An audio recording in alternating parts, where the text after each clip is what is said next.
Assalamualaikum warahmatullahi wabarakatuh. Alhamdulillahirabbil alamin wassalatu wassalamu ala asyrafil anbiya'i wal mursalin sayyidina Muhammadin wa ala alihi wa sahbihi ajma'in. Subhanaka la ilma lana illa ma 'allamtana innaka antal alimul hakim wa la haula wa la quwwata illa billahil aliyyil azim. Qala rabbi shrah li sadri wa yassir li amri wahlul 'uqdatam min lisani yafqahu qawli. قال الله تعالى في كتاب العزيز أعوذ بالله من الشيطان الرجيم فلا تزكوا أنفسكم هو أعلم بمن اتقى صدق الله العظيم. Para penonton yang hormati sekalian, alhamdulillah, syukur kita pada Allah Subhanahu wa taala. Sangat-sangat kita bersyukur pada Allah dan berterima kasih pada makhluk-makhluk Allah, terutamanya kepada insan yang hidup bersama dengan kita. Syukur kita ada isteri, syukur kita ada suami, syukur kita ada anak, syukur kita ada adik, abang dan kakak, syukur kita ada mak dan ayah, syukur kita ada keturunan, insya-Allah. Dan yang paling kita syukur sekali tuan-tuan pada Allah Subhanahu wa taala, dapur kita masih berasap tadi masa sahur. Masa buka nanti untuk iftar nanti, insya-Allah dapur kita berasap lagi.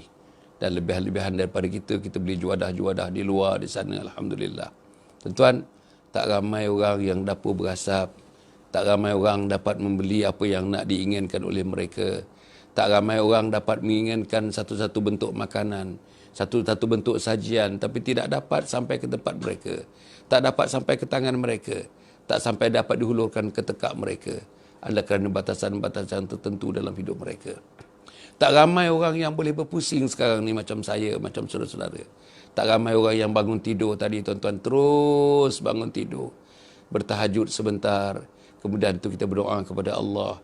Kita bersahur tadi, tuan-tuan dan puan, bersama anak isteri kita. Dan kita bersubuh tadi, alhamdulillah. Kita baca Quran sedikit tadi, tuan-tuan. Sekarang ni sedang menikmati majlis ilmu dalam taman-taman syurga Allah Subhanahu wa taala. Tak ramai, tuan-tuan, tak ramai. Dan kita bernasib baik, atas nama bernasib baik inilah hari ini hari yang ke-22 Ramadan. Malam ini, malam yang ke-23, malam ganjil. Malam ini, malam yang ke-23, malam ganjil. Tuan-tuan, hadis kebanyakan menyebutkan di antara tanda-tanda untuk mengetahui bila datangnya Lailatul Qadar, disebutkan ialah 10 malam, terutama malam-malam yang ganjil, malam yang ganjil. Malam ini malam 23 ganjil. 25 ganjil, 27 ganjil, 29 ganjil.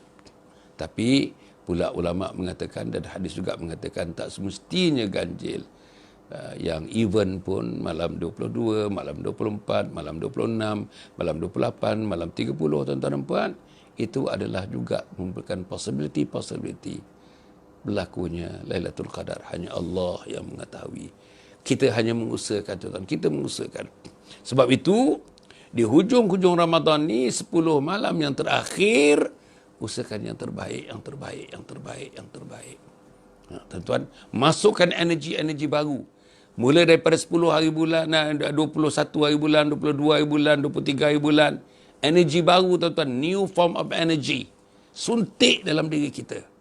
Jangan mengantuk-ngantuk, jangan nak tidur-tidur, jangan layan ngantuk, jangan. Jangan keluar-keluar, jangan banyak pergi membeli belah, jangan pergi banyak ke pasar. Jangan. Jangan kepala kita terukir perkataan Aidil Fitri, Aidil Fitri, Aidil Fitri. Jangan. Jangan kita memikirkan, tuan-tuan, rancangan apa nak dibuat dalam COVID-19 ini. PKPB ni, tuan-tuan dan puan, kita memikirkan sesuatu. Kadang-kadang dalam memikir dan terus memikirkan itu, kita lupa sebenarnya kita berada di 10 hari yang terakhir, 10 malam yang terakhir bulan Ramadan. Inilah, tuan-tuan, untuk pagi ini kita sembang-sembang sikit cerita tentang ujub. Sifat mazmumah, sifat keji yang ada pada diri kita, diri saya, ujub. Ujub maknanya bangga diri, rasa hebat diri, hebat diri. Bukan bangga diri saja, hebat diri. Hebat kerana ilmunya, hebat kerana gagahnya, hebat kerana keturunannya, hebat kerana, tuan-tuan, dia disanjung oleh manusia-manusia, hebat kerana kata-katanya, hebat kerana, tuan-tuan, Macam mana dia boleh berfikir, orang lain tak boleh berfikir, kata dia boleh berfikir. Hebat menyelesaikan masalah. Bagi dia, orang lain tak boleh menyelesaikan masalah. Dia yang boleh menyelesaikan masalah. Bila dia menyelesaikan masalah, dan Allah memberikan tuan-tuan sikit ilham kepada dia, dia berasa ujub. Akulah yang hebat, akulah yang hebat. Hebat diri. Bila lagi orang nak puji? Bila lagi orang nak puji aku? Bila lagi perkataan pujian-pujian untuk aku? Tuan-tuan, ujub. Inilah nama ujub. Translation yang paling tepat ialah rasa hebat diri. Hebat diri. Sama ada di zahir atau tidak di zahir, hebat. Kadang-kadang terzahir dengan pakaiannya yang hebat. Dengan tuan-tuan, daripada atasnya sampai ke bawahnya, hebat. Well groomed, tengok sikat rambutnya. Tengok minyak rambutnya. Tengok macam mana tuan-tuan dia jaga rambutnya. Tengok mukanya, macam mana hiasan mukanya, macam mana kosmetiknya, macam mana bahan-bahan soleknya. Oh, hebat. Dan bila sudah memakai pakaian, sudah bersolek-solekkan, keluar dia, pergi majlis-majlis besar, majlis kecil, majlis orang kahwin dan sebagainya, orang tak pandang dia, dia terasa. Orang tak tegur kecantikan dia, dia terasa. Orang tak tegur tuan-tuan loket berliannya yang baru dibelinya, dia terasa. Kenapa orang tak puji aku? Kenapa orang tak puji aku? Kenapa orang tak puji aku? Dia pun jalan, tergih-gih di jalan nak menunjukkan. Tuan-tuan, dia pun buat-buat pegang-pegang telinga nak menunjukkan subang yang baru daripada permata nilam yang hebat yang dibeli oleh suami sebagai tanda perkahwinan. Tahun yang ke-32 perkahwinan. Inilah tuan-tuan dan puan.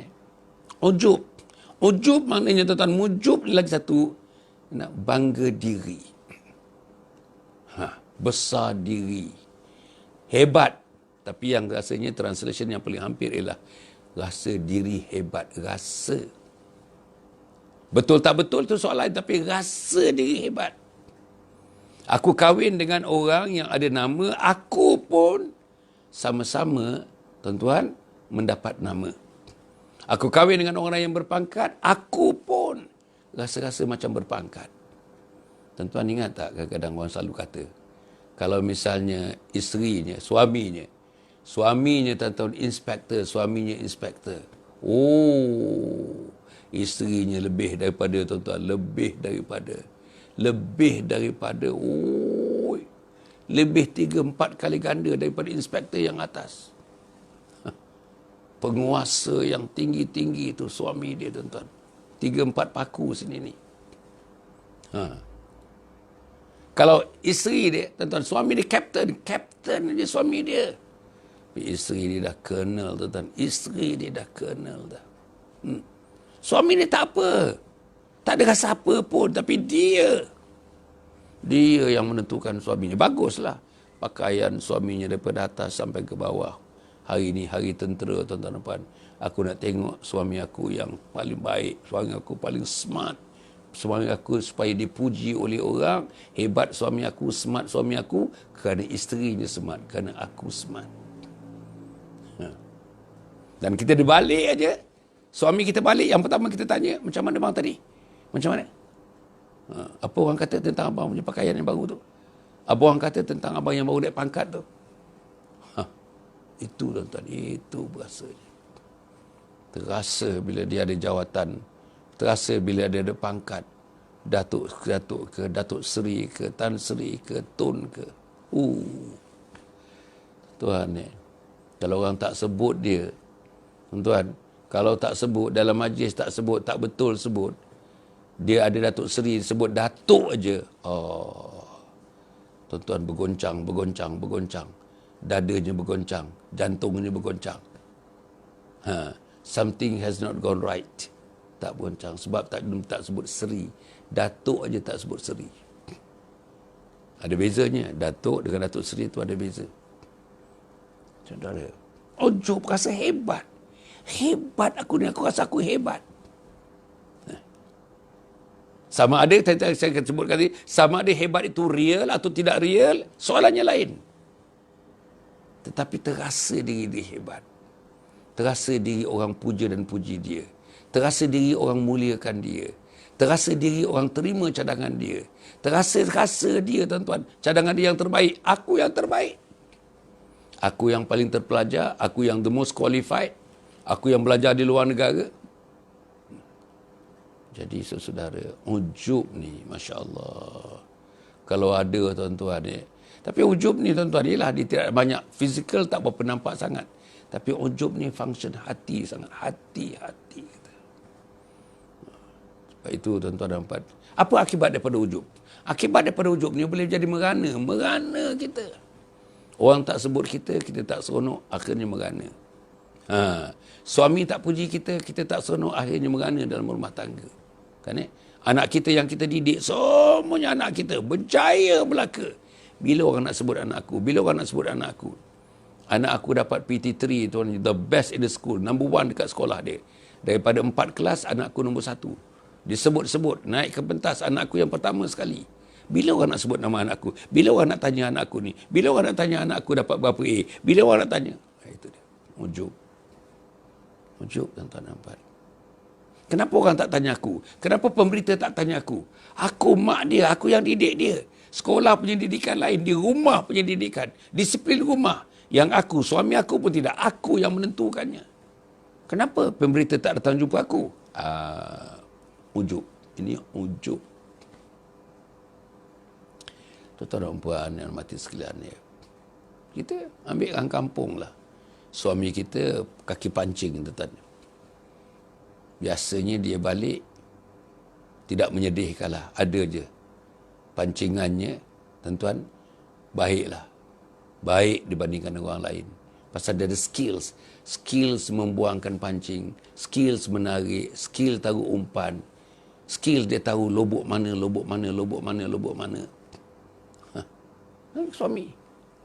Suami bawa balik ikan yang hebat-hebat, tuan-tuan.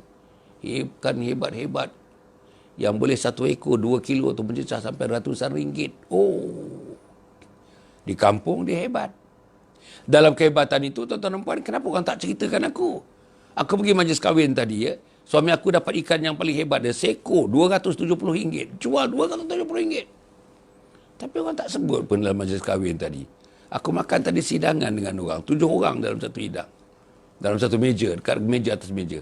Orang tak sebut pun. Aku nak minta dia. Sebutlah ikan tadi tu. Sebutlah ikan. Itu tu. Sebab itu, saudara, kita haraplah insya-Allah. Dan saya nak menyebutkan, tuan-tuan, sepotong, 2 potong hadis Nabi Muhammad sallallahu alaihi wasallam tentang ujub ni. Disebutkan, tuan-tuan dan puan, insya-Allah ya. Satu hadis Nabi Muhammad sallallahu alaihi wasallam menyebutkan, "Thalathun muhlikat, syuhun muta' wa huwan muttaba' wa ijabul mar'i bi nafsih." 3 perkara yang membinasakan. Tuan-tuan apa? 3 perkara yang membinasakan. Pertama, orang yang kedekut ditaati. Dia kedekut. Tapi masih ditaati. 2, hawa nafsu yang diikuti. Hawa nafsu yang diikuti. Nak itu, nak ini. COVID-19, PKP ni bukan dibenarkan kita balik kampung pun. Jumpa mak pun tak boleh. 1 hari raya pun tak boleh balik. 2 hari raya pun tak boleh balik. 3 hari raya pun tak boleh. Kenapa beria-ria sangat nak pergi shopping? Nak beli pakaian baru. 3 pasang seorang, 3 pasang seorang, 3 pasang. Nak pakai bila? Kan? Hari raya dulu masih ada lagi. Bersusun-susun lagi. Baru pakai 2 kali je baju tu.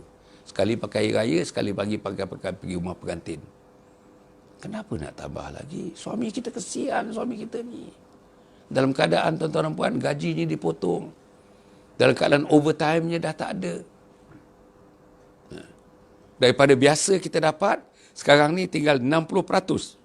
40% dah hilang lah gaji suami kita. Kata-kata masih mereka-reka. Kerana nak menunaikan keujuban, sifat ujub, perangai ujub kita itu. Nak memuaskan nafsu ujub. Nafsu rasa hebat diri. Aku hebat. Tak kisah. COVID pun aku hebat. PKP pun aku hebat. Dalam keadaan gaji suami aku tinggal 60% saja. Aku hebat. Dalam 60% itu aku nak tunjukkan kehebatan. Ini tuan-tuan dan puan. Teruk suami, kesian suami dia, tuan-tuan dan puan.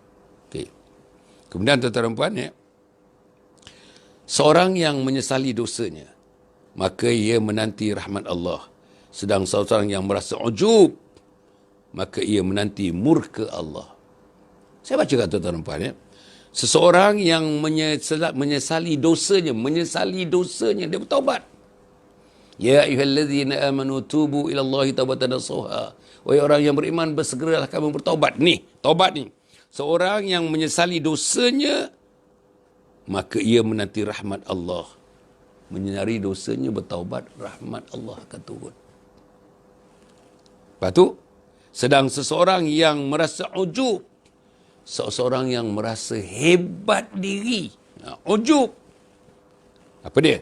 Maka ia menanti murka Allah Subhanahu Wa Taala. Orang yang ujub, Allah murka. Orang yang bangga diri, Allah murka. Orang yang merasa hebat dirinya, Allah murka. Orang yang menayang-nayangkan kehebatannya, Allah murka. Orang yang menayang-nayangkan kehebatan keluarganya, Allah murka. Orang yang menayang-nayangkan kehebatan anak-anaknya, Allah murka. Orang yang menayang-nayangkan, tuan-tuan, kemewahannya, Allah murka. Orang yang menayang-nayangkan, tuan-tuan, apa yang Allah beri kelebihan, kereta menjala kereta dia, tuan-tuan. 1.6 million satu kereta. Pusing, ambil gambar, photoshoot. Seronok. Buka pintu, ambil gambar. Di tepi pintu, ambil gambar. Pusing, tuan-tuan dan puan. Oh, hebat. Hebat. Kereta 1.6 million sebagai alat untuk menambahkan lagi ujub. Alat untuk memperkuatkan lagi ujub. Alat untuk memasukkan lagi lebih dalam jiwa kita. Membesarkan diri, membanggakan diri dan berasa hebat kepada diri. Alat ni alat. Ini segala hiasan-hiasan ini alat. Ini alat menambah ujub. Kecantikan alat makeup itu. Daripada muka tak berseri jadi berseri. Daripada muka banyak jerawat, hilang jerawat. Daripada hidung yang tak mancung, dia boleh buat menjadi mancung. Ujub. Saudara yang saya muliakan sekalian ni. Sebab itu saya ulang kali. Seseorang yang menyesali dosanya, maka ia menanti rahmat Allah. Seseorang yang merasa ujub, maka yang menantinya ialah murka Allah Subhanahu Wa Taala. Tuan-tuan, di pagi yang sangat mulia ini, marilah kita bersama-sama, tuan-tuan dan puan, insya-Allah menyedari hakikat kita akan mati, tuan-tuan dan puan. Tak boleh bawa ujub itu bersama dengan kita. Tak boleh bawa ujub itu bersama dengan kain kafan kita. Tak boleh bawa ujub itu bersama dengan bauan-bauan wangi masa kita dikafankan, masa kita dimandikan. Tak boleh bawa tu. Tak boleh bawa ujub itu, tuan-tuan, bila kita diletakkan dalam keranda nanti. Tak boleh bawa ujub itu bila diletakkan di hadapan kita disembahyangkan. Tak boleh bawa ujub itu masuk kita dikebumikan, diletakkan di liang lahat, Masya Allah. Tak boleh bawa ujub itu masa kita diiringkan menghadap ke kiblat di liang lahat. Tak boleh bawa ujub itu masa, tuan-tuan, kubur kita ditambun, ditembus. Tak boleh bawa ujub itu bila kita tinggalkan kubur itu. Ada hadis mengatakan 7 langkah saja kita bergerak, turunlah munkar dan nakir. Man rabbuka, wa man nabiyuka, wa ma imamuka. Pertanyaan-pertanyaan itu mesti dijawab. Kalau kita ujub, bangga diri, hebat diri, susah nak jawab, tuan-tuan. Susah nak jawab soalan itu. Marilah kita bersama-sama dengan izin Allah Subhanahu Wa Taala. Allah yang Maha Kaya. Tundukkanlah, tuan-tuan, tundukkanlah diri. Tundukkanlah diri kita. Tak ada faedahnya. Bangga diri tak ada faedahnya. Hebat diri, apa faedahnya?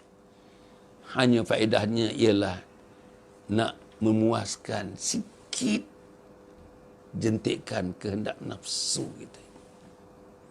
Nafsu tak dibawa ke mana-mana. Iman yang dibawa berjumpa dengan Allah. Nafsu tak boleh bawa ke mana-mana. Takwa akan dibawa berjumpa dengan Allah. Nafsu dapat dibawa ke mana? Keislaman yang kental.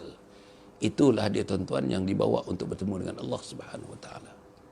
Gugurkanlah sifat-sifat ini. Sifat ujub salah satu daripada musuh sifat kita. Sifat musuh ni yang ada pada diri kita. Tuan-tuan, insya-Allah 10 akhir Ramadan ini, inilah hari yang paling baik, malam yang paling baik, tengah hari yang paling baik, petang yang paling baik, pagi yang paling baik, untuk kita mengikiskan sifat-sifat ujub dengan qiyamul lail, dengan tahajud kita, dengan sembahyang taubat kita, dengan sembahyang hajat kita, dengan baca Quran kita, dengan bertadarus kita, dengan tarawih kita. Marilah tuan-tuan, insya-Allah dengan nangis. Bulan Ramadan ni banyak nangis. Mudah-mudahan tuan-tuan dan puan terubatlah satu penyakit yang ada, yang bersarang dalam hati kita ini. Mesti dikeluarkan. Kalau boleh, 10 malam, 10 hari yang terakhir ni, keluarkan sifat itu. Kikis dia. Tendang jauh-jauh. Boleh dilakukan insya-Allah. Tuan-tuan boleh lakukan, puan-puan boleh lakukan, tuan-tuan dan puan. Tuan-tuan, sebagaimana insya-Allah, tuan-tuan dan puan, insya-Allah, ya. Sebagaimana biasa, saya sudah menyiapkan insya-Allah, tuan-tuan, ya. Saya dah menyiapkan, ada video ni tuan-tuan, insya-Allah. Nanti saya akan sebarkan video ni. Video mengenai ilmu yang membawa kita ke syurga. Video tu, ilmu yang membawa kita ke syurga. 8 minit video tu. Tuan-tuan tengoklah video tuan-tuan. Hari ni kita akan blastkan video itu insya-Allah. Inilah dia. Inilah ilmu yang membawa ke syurga.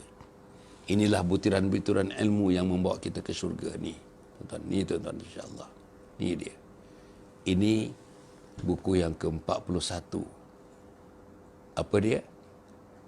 Khidmati ayah bonda hingga akhir hayat. Khidmati ayah bonda hingga akhir hayat. Bacalah buku ini. Yang tua kena baca, yang muda kena baca, yang remaja kena baca. Laki-laki kena baca, perempuan kena baca. Khidmatilah ayah bonda anda semua. Wahai anak-anakku, khidmatilah ayah bondamu. Wahai anak-anakku, kasih dan sayangilah bonda dan ayahandamu. Wahai anak-anakku, sayang, kasih, cinta, khidmatilah mereka dengan sebaik-baiknya sampai akhir hayat mereka nanti. Wahai anakku, jagalah reputasi mereka, jagalah status mereka, jagalah kehormatan mereka, jagalah setiap sen daripada harta yang ditinggalkan. Jangan sia-siakan harta itu, belanjakan ke jalan Allah Subhanahu Wa Taala. Yang ini tuan-tuan, yang ni, ya. Ini alhamdulillah tuan-tuan, ya. Buku yang saya tulis ini buku yang ke-42. Husnul Khatimah, impian setiap muslim. Husnul Khatimah, impian setiap muslim. Dapatkan buku ini tuan-tuan, baca buku ini. Bacalah dalam 10 hari bulan Ramadan. Malam ini malam ke-23 tuan-tuan. Baca macam mana kita nak menjadi penduduk syurga. Macam mana kita nak mati dalam husnul khatimah. Apa amalannya, apa ilmunya, apa zikirnya, apa semayangnya, apa doanya. Apa benda-benda yang patut dilakukan untuk mati dalam husnul khatimah. Persediaan-persediaan yang mesti ada kepada diri kita semua. Tuan-tuan, inilah bukunya. Ini buku yang ke-42 dan ada satu lagi buku yang ke-43. Buku yang ke-43 ialah tuan-tuan, Isteriku Ketua Bidadari Syurga. Isteriku Ketua Bidadari Syurga. Ini buku yang ke-41, ini buku yang ke-42, buku yang ke-43 dalam printing tuan-tuan. InsyaAllah akan siap dalam 4-5 hari lagi. 4-5 hari lagi, buku yang namanya Isteriku Ketua Bidadari Syurga akan tampil keribaan tuan-tuan dan puan-puan insya-Allah. Jangan lupa tuan-tuan, inilah dia ilmu menuju ke syurga. Ilmu menuju ke syurga tuan-tuan dan puan insya-Allah. Dapatkan buku ini. Tuan-tuan dan puan insya-Allah sekejap lagi tuan-tuan dan puan, kalau tuan-tuan belum tahu lagi, tak tahu lagi apa dia konten buku ini, kita dah buatkan videonya, 8 minit video. Tuan-tuan saksikan video itu. Kalau tak dapat nanti tuan-tuan pergi terus kepada dah ada dalam Facebook saya. Video tu dah ada dalam Facebook. Apa Facebook page saya? Datuk Dr. Hassan Muhammad Ali. Datuk Dr. Hassan Muhammad Ali. Dalam tu tuan-tuan akan dapat 2 perkara atau 3 perkara mengenainya. Satu mengenai buku, yang kedua mengenai ini tuan-tuan. Ni. Yang kedua mengenai ini. Ni. Tuan-tuan dan puan, mengenai ini. InsyaAllah. Inilah anjung husnul khatimah. Inilah anjung husnul khatimah yang sedang dibangunkan, yang akan dibangunkan. Tanahnya sudah saya beli berharga 1 juta ringgit. 4,5 ekar, tuan-tuan dan puan. Di Patu 10, Sungai Semungkis, Ulu Langat. 20 minit daripada Kajang. Sungai Semungkis, Ulu Langat, 20 minit daripada Kajang. Tuan-tuan dan puan, insyaAllah kita nak bangunkan ini, tuan-tuan. Anjung husnul khatimah pun sudah ada dalam bentuk videonya, dan tuan-tuan pergi kepada Facebook page saya. Ada videonya. Videonya, tuan-tuan dan puan, jom bina rumah di syurga. Jom bina rumah di syurga. Itu tajuk videonya. Tuan-tuan dapat lihat. Kalau tak dapat, tuan-tuan, kalau tuan-tuan tak dapat, senang saja. Pergi kepada Facebook Datuk Dr. Hassan bin Muhammad Ali. Page Datuk Dr. Hassan bin Muhammad Ali. Sumbanglah, tuan-tuan, sumbanglah. Peringkat diri, sumbang. Peringkat keluarga, sumbang. Peringkat syarikat-syarikat pertubuhan, sumbanglah, tuan-tuan. Inilah dia 10 hari yang terakhir. Nabi Muhammad SAW paling cepat bersedekah. Dan pada bulan Ramadan ini disebutkan seperti ribut. Seperti ribut lajunya Nabi Muhammad bersedekah. Padahal tidak ada apa nak disedekahkan. Mereka daif. Sahabat-sahabat daif. Nabi pun daif. Sahabat-sahabat pun daif. Tetapi sedekah merupakan satu agenda yang paling tinggi dalam hidup mereka. Ganjaran sedekah dalam bulan Ramadan ini sangat-sangat besar, tuan-tuan.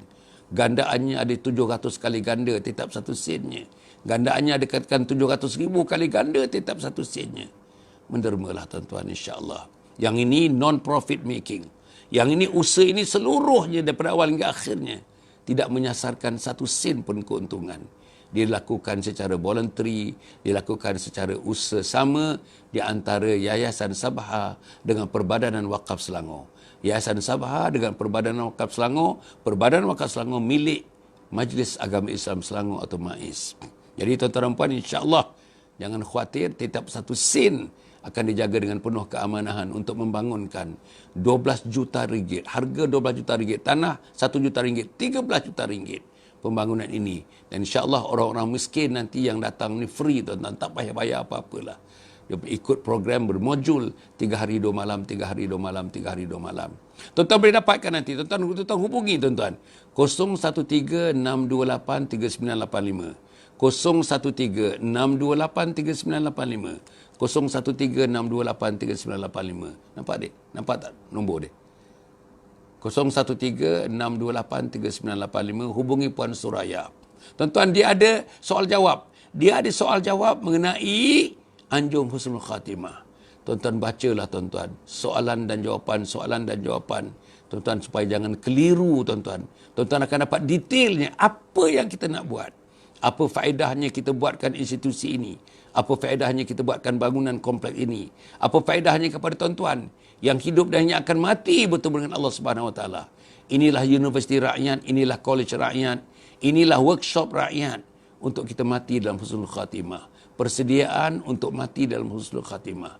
Untuk ibu bapa satu modul khas, untuk anak-anak pun ada satu modul khas. Dilakukan secara, tuan-tuan, dananya pertama wakaf, kedua zakat, ketiga fidyah, keempat sedekah, kelima infak, keenam amal jariah, ketujuh fi sabilillah. Tuan-tuan dermalah, tuan-tuan dermalah, tolonglah tuan-tuan derma. Kita nak dirikan sesegera mungkin. Di situ nanti tuan-tuan tengok, tuan-tuan, ada masjidnya. Masjid di tengah-tengah tu yang boleh memuatkan 1,000 orang. Nanti bila siap dalam 2 tahun, 2 tahun setengah. Setiap pagi, tuan-tuan, mulai jam 4 semuanya bangun. Orang yang hadir program itu, hadir kursus itu, semuanya akan bangun. Semayang taubat, semayang tasbih, semayang taubat, semayang hajat, semayang witir, bermunajat, menangis pagi-pagi di sisi Allah Subhanahu Wa Taala, mengenangkan dosa-dosa yang kita lakukan. Sebab kita nak mati dalam husnul khatimah. Kita nak mati dengan mengucap la ilaha illallah Muhammadur Rasulullah. Kita nak mati dengan penuh persediaan. Persediaan mental, persediaan fizikal, persediaan emosional dan persediaan spiritual yang mantap sebelum malaikat mautnya datang untuk memisahkan nyawa daripada jasad kita. Berdermalah. Secara individu berdermalah. Secara berkeluarga berdermalah. Secara berorganisasi dermalah. Secara bersyarikat dermalah, tuan-tuan. Insya-Allah Allah memberikan kekuatan kepada kita. Aku qauli hadza wa astaghfirullahalazim li wa lakum walisairil muslimina wal muslimat innahu huwal ghafurur rahim. Wassalamualaikum warahmatullahi. Jangan lupa tuan-tuan, malam ini malam yang ke-23, malam ganjil. Kemungkinan akan berlakunya rahmat Allah diturunkan kepada kita di permukaan bumi ini untuk menikmati Lailatul Qadr. Lailatul Qadr khairun min alfi syahr, tanazzalul malaikatu waruhu fiha bi'idzni rabbihim min kulli amr, salamun hiya hatta matla'il fajr. Aqul qawli hadza wa astaghfirullahal azim. Wassalamualaikum warahmatullahi wabarakatuh. Tuan-tuan, hashtag salam husnul khatimah. Hashtag salam husnul khatimah. Sebar tuan-tuan. Tuan-tuan sebarkan. Like and share. Like and share. Tag kawan-kawan. Sebarkan. Sebarkan. Sebarkan. Buku-buku tadi sebarkan. Anjur husnul khatimah sebarkan. Ilmu ini sebarkan. Supaya tiap-tiap orang tuan-tuan atas sebaran kita ini, atas tuan-tuan mengambil inisiatif menyebarkannya, insya-Allah pahala akan dimasukkan. Tidak sikit pun mengurangkan pahala yang tuan-tuan sebarkan dengan apa yang orang lain menikmati, dengan tuan-tuan nikmati pahala itu. Wassalamualaikum warahmatullahi wabarakatuh.